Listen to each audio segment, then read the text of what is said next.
So this is a hand pruner for your typical garden use, and it's got secret powers. These are some bushes that I cut in a local park and dragged them into the workshop because I wanted to use them to show you what the secret powers are for my pruner. And by secret powers, what I really mean is that this thing ratchets. It's got a little ratcheting mechanism that allows me to cut with a lot more power, cutting through bigger things than I usually can use a hand pruner for, or harder wood. The kinds of things that I might have to go get my saw or my big loppers for.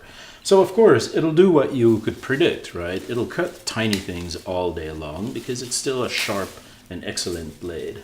And it'll cut the kind of branches that you usually cut in your garden.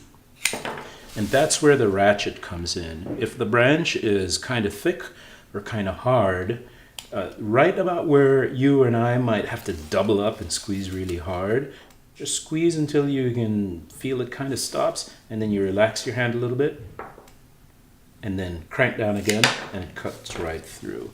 Here's a second look at that.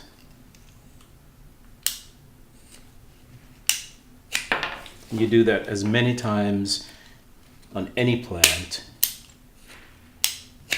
It has a couple other nice features that I'll tell you about really quickly. Of course, like most pruners, it can lock up so you can keep the blade nice and safe when you put it away. It has this cool little oiling pad, so when you're done, you can quickly and easily wipe down the plant residue or rainwater in case you're working on a drizzly day, and it just gets stored right here. It comes pre-oiled on the tool. Lock it up and put it away.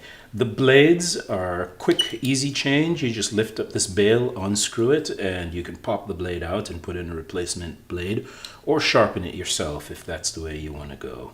This is absolutely my favorite new go-to pruning tool because it allows me to not have to bring my saw or lopper most of the time when I go out and need to do some pruning.